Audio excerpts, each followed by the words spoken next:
Hello rafiki yangu mpendwa, ninakukaribisha tena katika siku ya leo katika neno la matumaini linalouliza swali, unajionaje?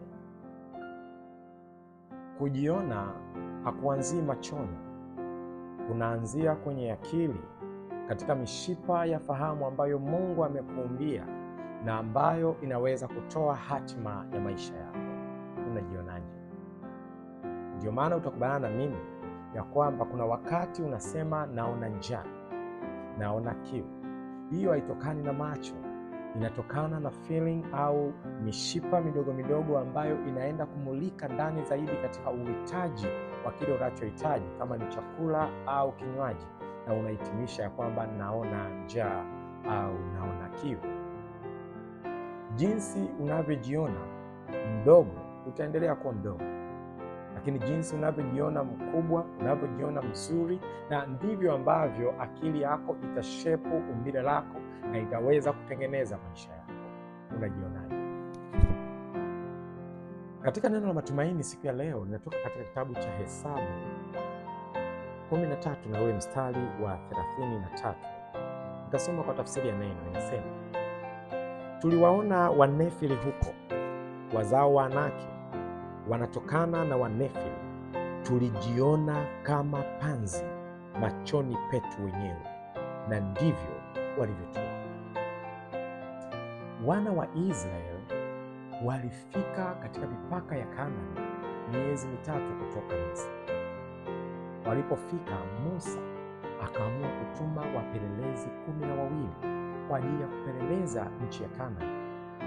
Anapotuma watu hawa, hakutuma vijana, alituma watu wanaobeba koo, wakuu wa kila kabila 12. Lakini wanaporudi kutoa taarifa zao au ripoti zao, 10 zilikuwa na mashaka sana. Wanasema walijiona panzi. Walikuwa wameambukizwa ugonjwa hatari wa panzi. Walikuwa na mawazo ya panzi. Wanasema waliona majitu, wao wakajiona panzi. Kumbuka, sio kwamba waliitwa panzi, sio kwamba waliambiwa nyie ni panzi, wao walijiona panzi. Watu wawili tu ambao ni Caleb pamoja na Joshua, hao wanasema ndio ni majitu lakini tutashinda, ndio ni majitu lakini tuna Mungu. Nataka nikuulize, unajionaje?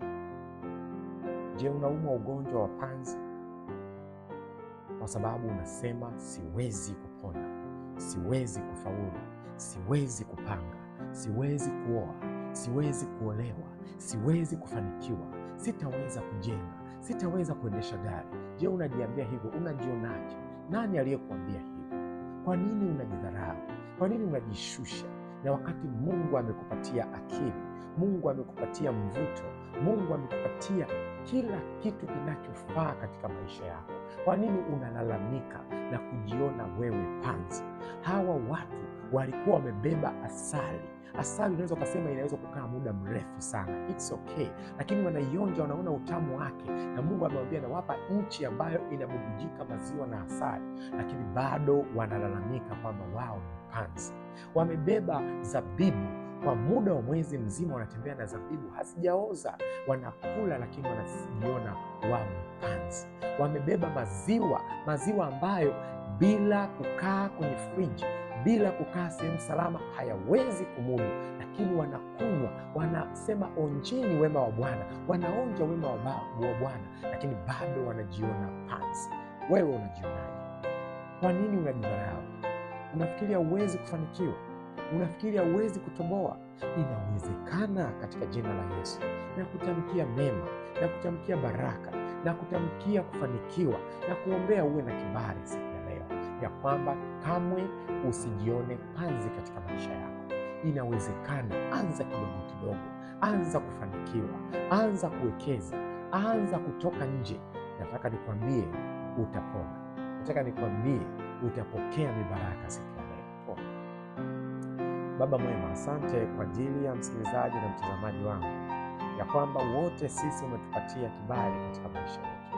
Unachotamani kuishi kwa imani kama Waisraeli, kwa taarifa hii walioitoa iliwafanya kutembea miaka 40. kwa maana ya kwamba walitoa taarifa mbaya badala ya kutoa taarifa ya imani. Namtamkia baraka rafiki yangu ambaye ananisikiliza, nami naomba ya kwamba ukatusaidie tusiugue ugonjwa huu hatari wa kujiona panzi, kujishusha na kuona kwamba staha zetu ziko chini. Kwa jina la Yesu.